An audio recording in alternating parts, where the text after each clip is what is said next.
Okay, I'll try and keep this short. How do I get repulsive, aren't I? How do I get my below surround right? Okay, it's not what you would call discreet. Okay, so it's, in a way, it's just putting another sound that's matrixed off of the common side surrounds that I'm taking, and it's going down into one of the Dolby processors. Could be a ProLogic, could be a common AVR, doesn't matter which, it's still a decoder. Okay, well, it goes into my Dolby CP45s here. That's for the top. That one here goes to the back surround, but it's not all wired up to do anything at the moment. It's just a preamp and expander level, you know, preamp. Anyway, bottom one here is wired up so I can run, okay, below surround, and it's just connected simply to the side surrounds. So when I switch to that mode, it's on ProLogic. That mode there, just ordinary stereo, no processing. That mode, nothing wired in there. It's just to mute it off, sort of, so to speak. Oh gosh. Oh gosh. I'll take the fader level down. Which ones have I got to press? Oh yeah, it's there, isn't it? Is it that one and that one? Yeah. Got to wait a few seconds. Activate the pink noise. Should be active now, shouldn't it? Or was it there? I forgot. Is it that and those and those simultaneously? Oh, wait 9 seconds. Well, it should be active now. No, I think it's there, isn't it? Oh gosh, I've only woken up, so I've got to activate the pink noise. It takes a while, you know, 9 seconds. Oh yeah, there we go. Now that's holding. No, it's cycling around the tuning's going to be a little bit off because of different speakers. Now, presently, I used to have just one matrix surround output going, and it would have been, say, maybe the rear of the, you know, of the matrix decoding, the rear back, which gets a different signal. It gets an anti-phase or minus signal, whereas the plus front center gets a plus front signal that's phased with the left and right, and the other one is anti-phased. It's, even though sometimes you can hear it leaking a little bit, you know, or depending on how far they steer the signal. But that's going up there, and then that's going there, and that's going up there now, and it'll come back round and then go on there and there at the same time. That's the centre. Sometimes while listening to what film was I listening to? Unbroken. Yeah, and I don't know, there was a sound in the film that, to me, it just didn't make sense, and I thought, oh bloody hell, I'm just gonna, you know, so if I adjust the fader there, it doesn't do sod all, does it? It's because it's there. So I'll turn it off now, switch it to that mode, turn up the fader, turn the LCRs off,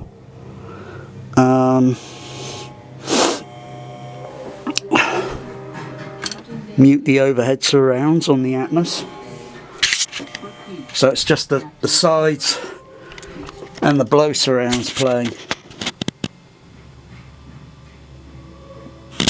You know, everyone's walking around and such, I'm hearing footsteps and such, echoing. Switch it back to the other mode.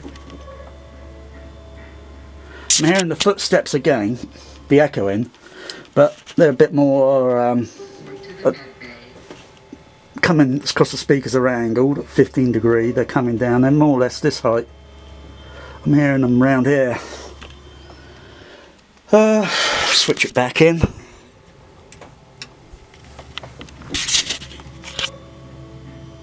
I'm sensing it more like this now. The footsteps are echoing around on the but it ain't gonna help the centre front, because you can't really matrix that, because you got to have two signals there for it to work. You can't do it with a single signal.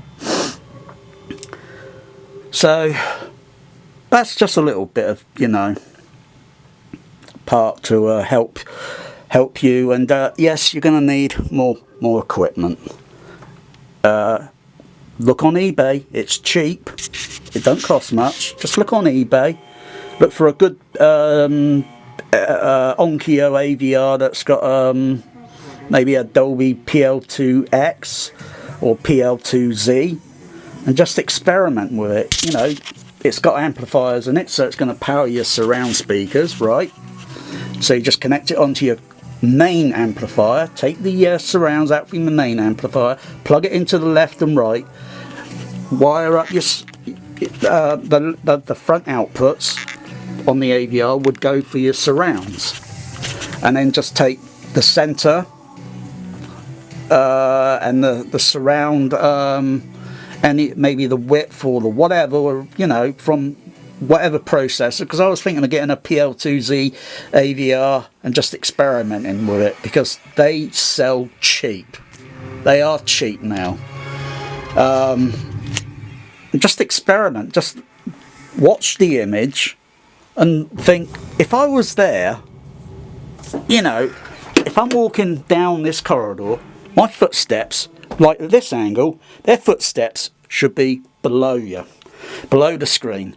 But bloody hell, I think actors have got foot and mouth disease, you know, because their bloody footsteps are up bloody where the bloody dialogues are coming from. And I'm thinking, who fucking walks and speaks like that in the real world? No, footsteps will be, you know, if you're looking at that, her footsteps will be down there. Her body would block sound and certain things, and when it moves, any sound that's behind her, you're going to notice. It's like when you go into a cinema, you sit down and you've got people walking past you and they block the sound coming from the speakers.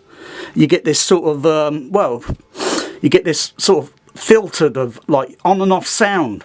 Like, and it really, you know, I like it. I like that atmosphere when you used to go to the cinema and you get that. And I doubt there's a whole lot of people that really do listen.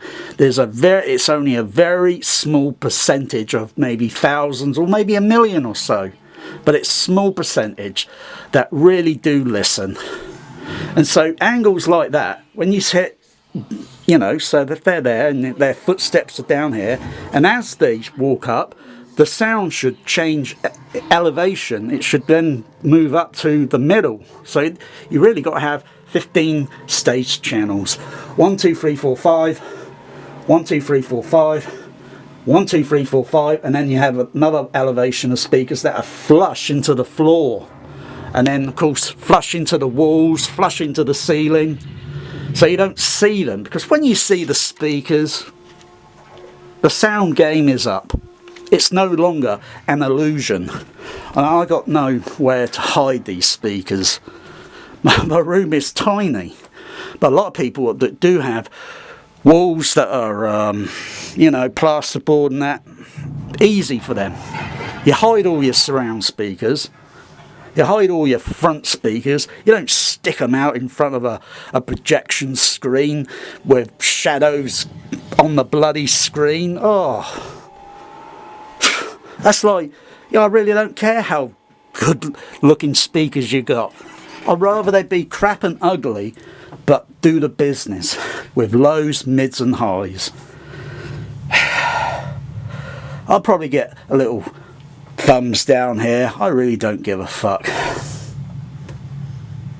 Because at the end of the day, when I listen to the real world, I appreciate how it sounds, but I don't think Dolby Labs do. So when they cooked up Atmos, along with the others, all the other companies, and they're all following the same bullshit. Overhead surrounds, or maybe wide, width. what's wide width? So that would be left, center, right, and now this is wide and this is wide. No, I call that left, left, center, center, right. Like, you know, 70mm or Todd AO or SDDS or... Anyway, I'm exhausted from bloody ranting. So, yeah. Just experiment. Experiment. Don't just buy your AVR. You got your AVR. It's going to do most, or really it's only going to do a few bag of tricks. And then expand on it and think, yeah, well, this is a little bit more exciting now. Why couldn't they just put all this in this bloody AVR? You know why? I think I think the cat's out the bag, really. Anyway, as audioholics say, keep on listening. Above, below, side to side, upside down, back to front, turned around, inside out.